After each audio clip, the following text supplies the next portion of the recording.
write this. And we'll get going already. So for those of you who are new this week, come on, there we go. This class is being run by by Melissa Hildes and myself. We both work at Hands-On Connect, an ISV partner in the US. And I know that we have some people on the call from, we have people on the call from all over the US, as well as some people from Canada. So welcome. Just a few things with it being usually we try to do office hours on Thursday, but with it being Thanksgiving this week, I don't know if you can add it in the chat or somewhere. Do you really feel we need to hold it? Should we try to hold it perhaps on Monday if you think we do, or should we just skip office hours this week? If you can add that in the chat, and so we can get an idea and set that up if need be. We are also considering setting up a Slack channel so that people in the class can, converse with each other or ask questions with each other. Again, if you can let us know if that is something that you would be interested in. Okay, that would be, that's something else that we will work on setting up. We don't have it ready yet, but we will work on setting that up. Okay, it looks like people are interested in the Slack, so I'll let Melissa know, and we will work on getting that set up and let you know. So with regards to the homework from last week, did anybody run into anything, any major difficulties or any questions that they may have that I can try to answer? Feel free to come off mute if you would like to ask.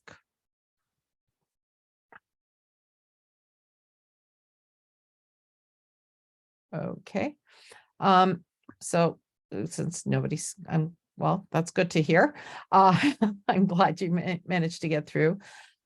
We have set up, as you can see, we have set up a Llama site page so far for the nonprofit class. And just to show you what it's going to, there's the link. If Jenny, if you wouldn't mind, please typing that into the chat, that would be great. Thank you. And just to show you what it looks like, we're going to just add the slides from each week in here so you can take a look at it. And I think eventually we're also going to post the homework in here as well. So that is, it is sf.llamasite.com/np-class. Okay, any questions so far, or we're good? Thank you, Jenny. Okay. So what we're covering today. So we're talking about the Nonprofit Success Pack, which is also known as NPSP. And this is the foundation of the nonprofit cloud. So its data architecture and native functionality are critical to the components and implementation of NPSP. Actually, the data architecture and functionality of NPSP is the foundation of all the nonprofit cloud fundraising features. So in this chapter, we're going to cover the following main topics: the basic premises and use cases for NPSP, the NPSP data architecture, and fundraising in NPSP. So first, we're going to go to technical requirements. And there will be a lot of technical items in today. Don't worry if you don't understand or aren't quite sure how to read all of them. It will start making sense. And there is some items in there that do make sense after you look at it a few times. So a couple of links, and you will get this slide deck after the class, so don't worry about copying it down right now. But first, the GitHub is the Salesforce Foundation's where all the information on NPSP lives. And when you go to this page, you're going to see this, and you're going to see like pull requests and wikis, and GitHub can be overwhelming.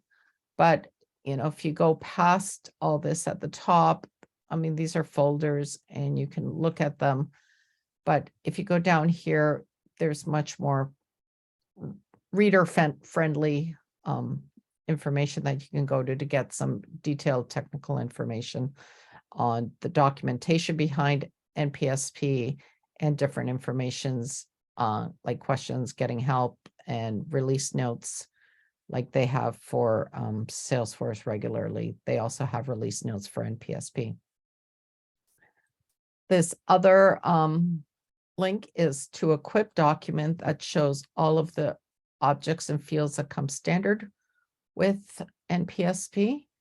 And just to show you what that looks like, it is just basically a spreadsheet that it shows all the standard objects.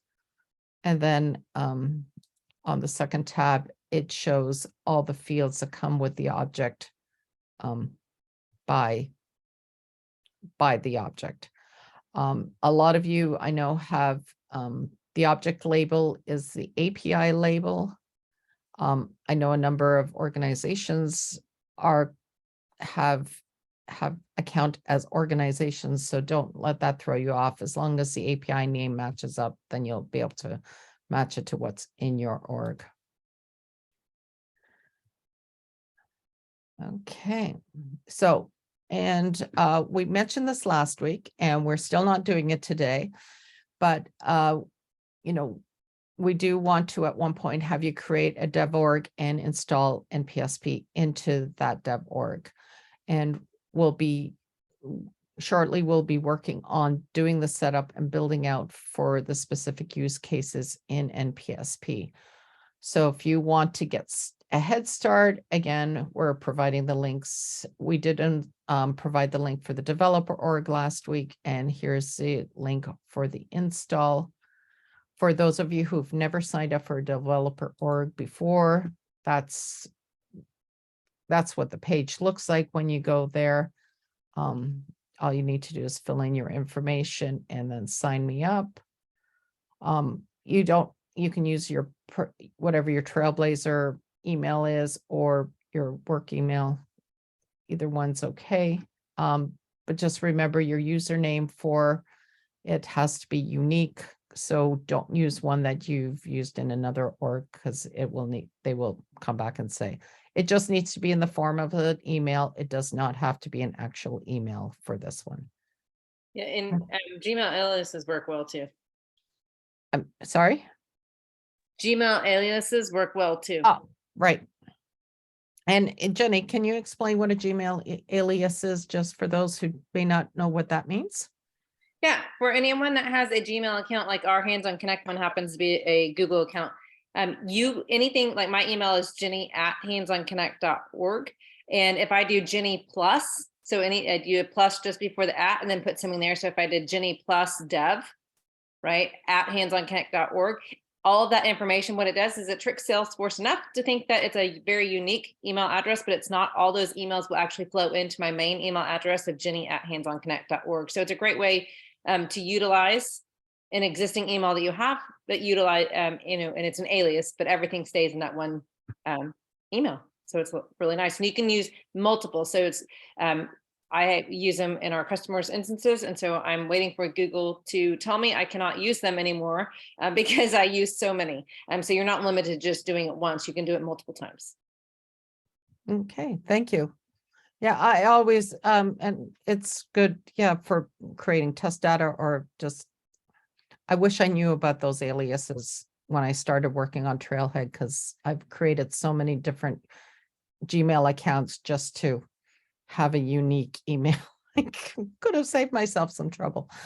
But anyways, and so here is the install link, and it will ask you to do a pre-install validation, and then once that's through, you can do the install. It really doesn't take a lot of time, but this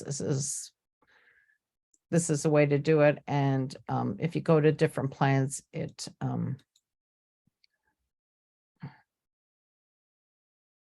it also shows a bunch of the other items that we will be talking about over the next few weeks.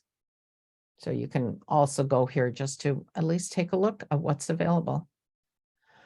You could also sign up for the 30-day free trial, but two things. Our class is a lot longer than that. And the DevOrg does have several advantages, as it will not expire as long as you use it or keep signing into it. You can connect it to your Trailhead, so you can use it to complete your modules in that DevOrg if you want. And if you want to create something really fabulous to use in your production org, you can actually push it from the DevOrg into your production org. But in case you're interested in getting the 30-day trial, oops, sorry, I'm trying to enter something else, and there you go. There's the there is the link in the chat. So this is Laura. I have a question about installing NPSP. Are you suggesting in our actual Salesforce instance or in the developer org? In the developer org. Okay. Yeah, no, do not do it in your production org. Yeah. This is for you to, the developer org is meant for you as a place to try it out, test it out, see how it works, figure out how to use it, and create things. I'm should you come up with a 10 great people idea? who uses ours, and I don't want to mess anybody else up who's not participating in this class. So that is exactly what I needed to hear. Yeah, no, you should always do, like, classes and doing Trailhead should always be done in either a developer org or in a Trailhead playground, because you don't want to mess up your production org. Some people use it in their sandbox, but even that, I wouldn't recommend doing Trailhead in a sandbox. I would always create a Trailhead playground or a separate dev org that you can do it. And I won't admit to how many dev orgs and Trailhead playgrounds I actually have right now, because it's embarrassing. It's almost as bad as people with the, multiple tabs open on 15 windows or something. It's about that bad, which I have to do clean up, but yeah, never do anything in production. The only thing is if you come up with a great idea that you think will work in production, then you can work on transferring it over, but that's another whole other lesson that we won't get into right now. So Salesforce is defined as a customer relationship management tool. Okay, so that's, CRM, customer equals customer relationship management. But as you all know, nonprofits don't really have customers. Okay, so this will sort of help you understand that, businesses have customers, nonprofits have constituents, they have donors, they have volunteers, they had advocates, and there are probably dozens more titles of people that a nonprofit may work with. And so what we try to do is the contact object holds the information on the people. So regardless of their classification, whether they belong to a business or to whether they belong to as part of the nonprofit or they belong to an actual organization.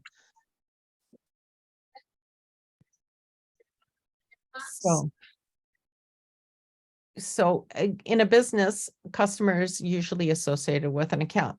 So you have,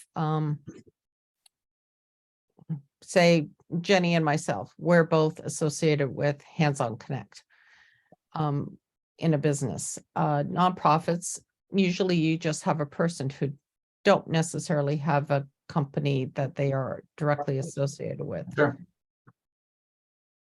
Hello?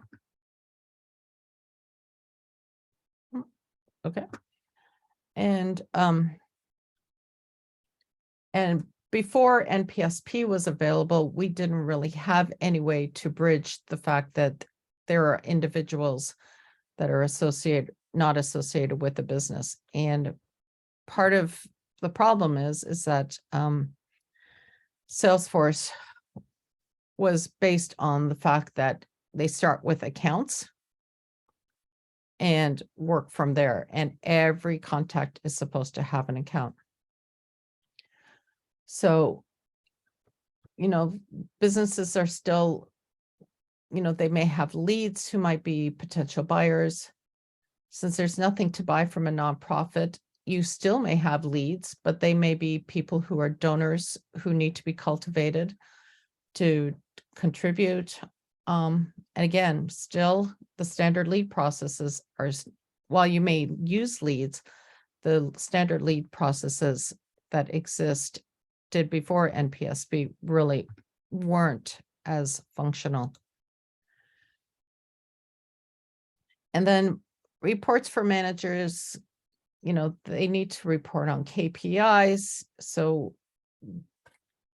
And forecasting, but, KPIs and forecasting aren't really part of a nonprofit. I mean, they work for donations, which are part of opportunities. They need to consider the IRS, or in Canadian terms, the CRA considerations, and whether they're getting their information or their donations from individuals or businesses or in-kind donations. Again, the bridges were missing. So perhaps the single most important part of learning about NPSP and Nonprofit Cloud is NPSP is the bridge for the use case gaps that we just discussed. So before any customizations or additional features could be conceived for nonprofits, the standard Salesforce data architecture needs to be addressed. As I already mentioned, the Salesforce architecture is built on the account object.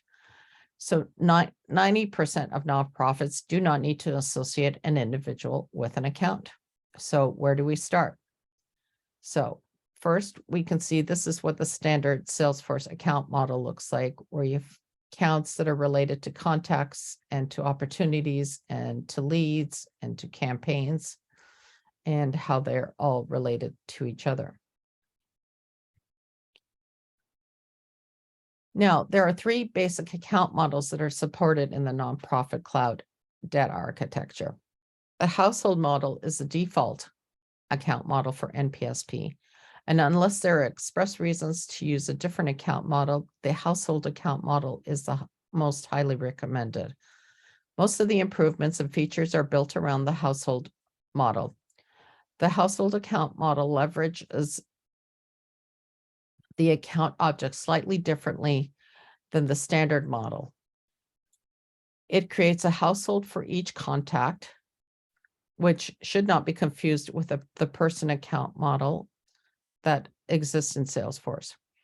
NPSP does not currently support the personal account model, although they can exist side by side. The household model uses Salesforce's standard objects. Accounts can be households, companies, foundations, sponsors, and partner organizations. The contact can be individuals of all kind, and each contact is related to an account record of some type, whether it's the household or the company or the foundation. It could also be related to multiple, but we'll get into that detail a little later.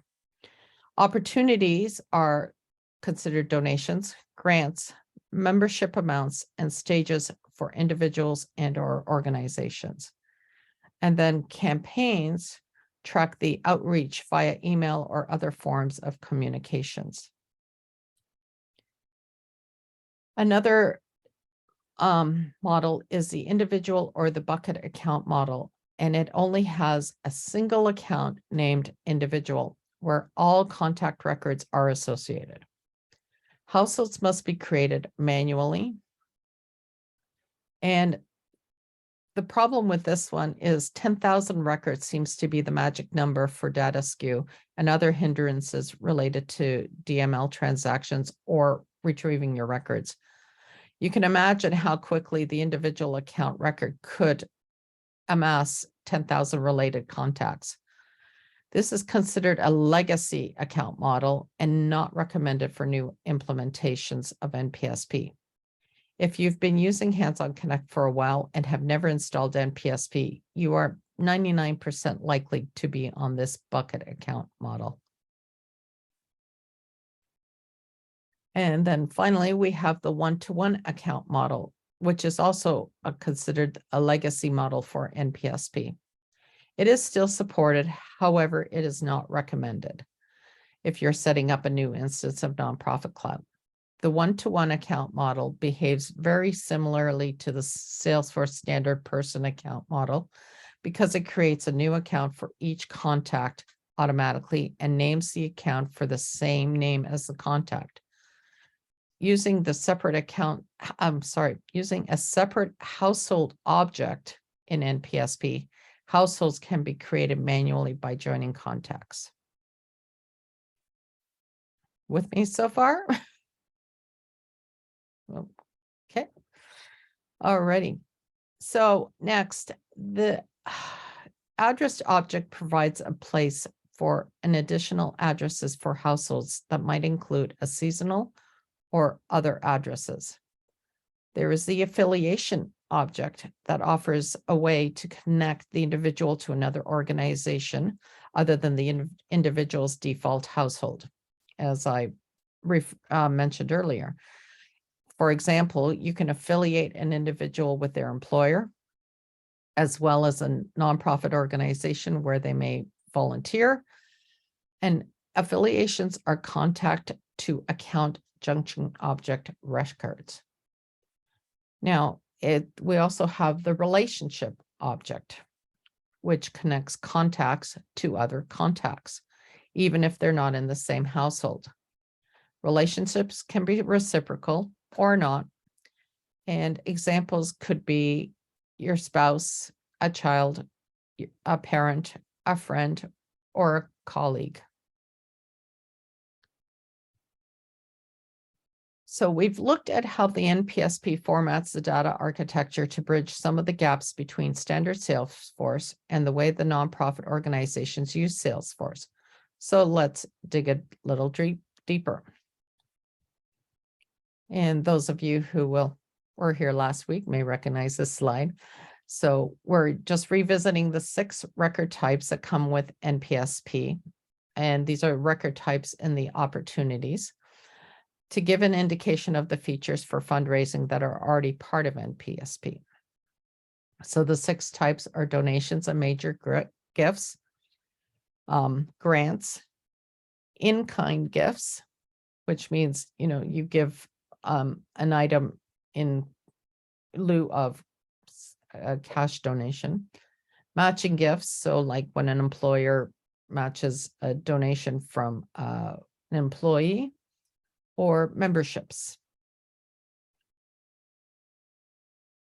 So how do we track all this information and report on this? And are there features in NPSP to do this? So here we have a sample fundraising case. We have Diana, who is a board member who makes a donation, and then she repeats this donation every month and then convinces her employer to donate office space for the nonprofit to use. And then her employer also has a matching program and based on what the employees gives, and so does the matching donation. So how do we look at this?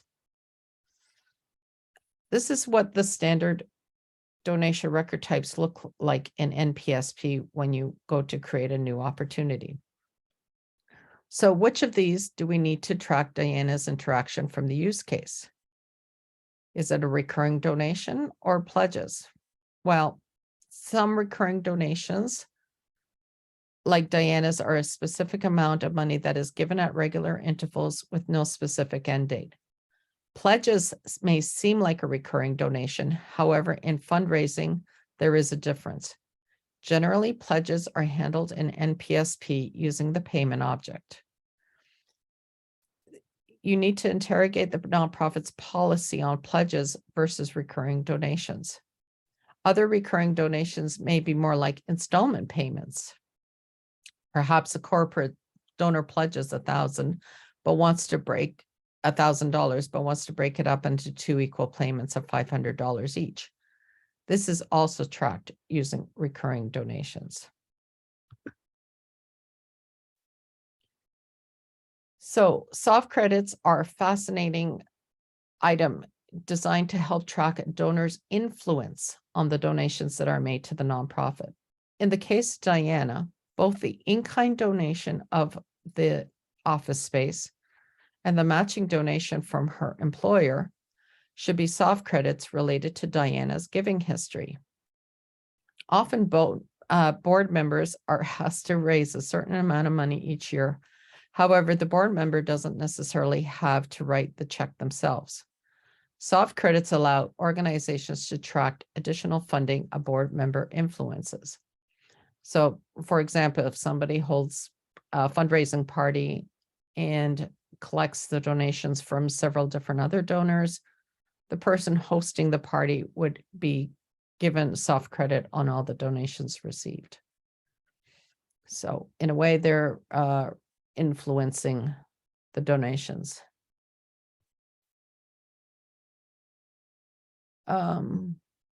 Is there a way to record contributions that are not tax deductible, like sponsorships or other earned income?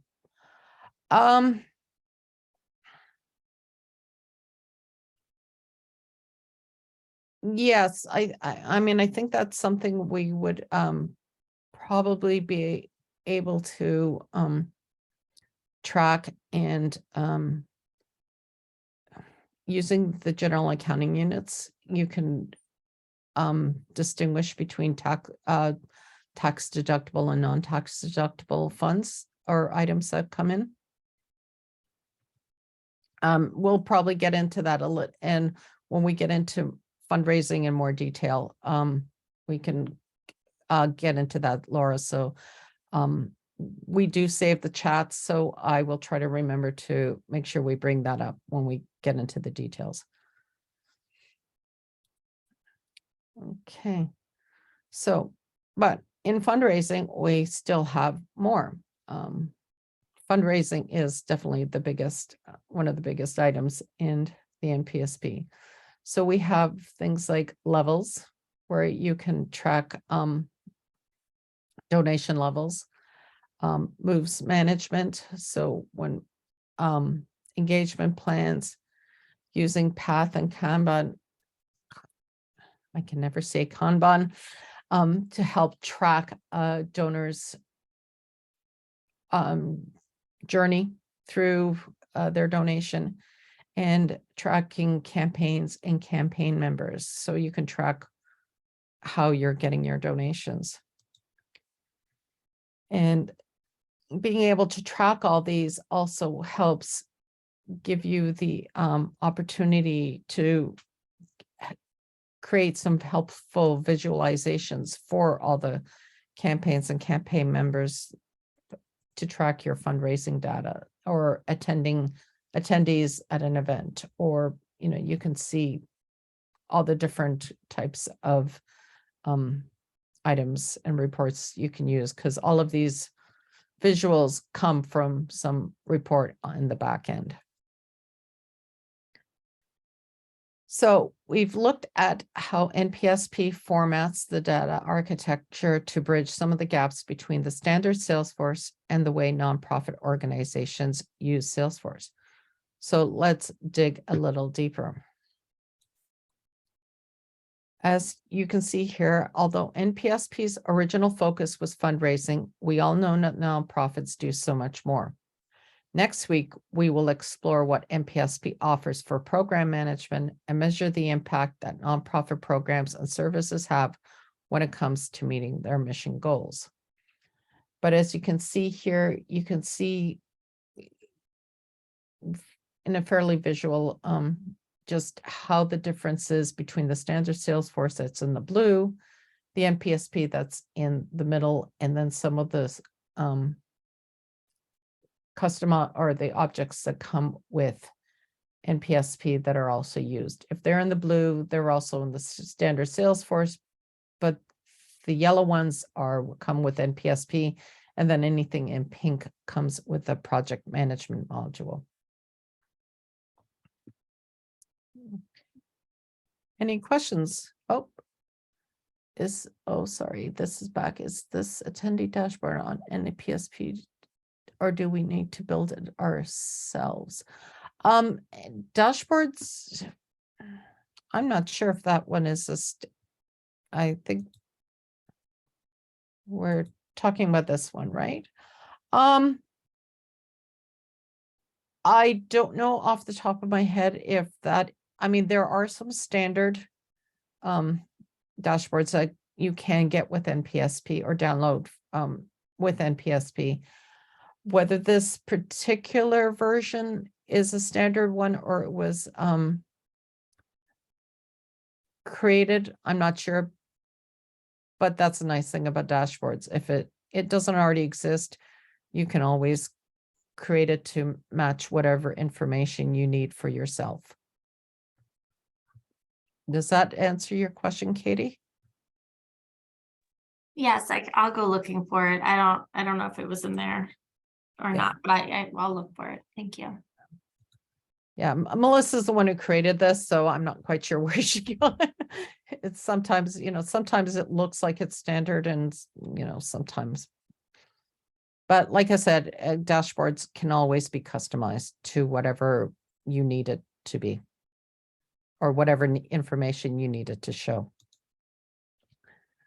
So that's pretty much it for today. Our homework is, again, several trailhead badges. It's the nonprofit cloud basics and the nonprofit success pack basics, which I believe just got re-up. We timed this well because I think they updated the NPSP basics badge just last week. So you're getting the new and improved version. And then the program management module basics. We have a couple of additional resources. Again, the links will be in the slides when I send out the homework. I'll also put these links in the email. But just a couple of things is this data dictionary and the NPSP ERD that you can take a look at. These are a little bit more technical, similar to those other two links I showed you earlier. And should you have the book, and those of you who may not know, this course is actually based on a book that Melissa has written on NPSP, not a requirement for this course, but should you happen to have the book, you can read chapter 3 for next week. And we will work on getting the video replay of our class today, later today, and I'll send that out with the homework information and the links. And if that is, and we decided no office hours for this week, so we'll meet again next week, but I'll just stop recording if I can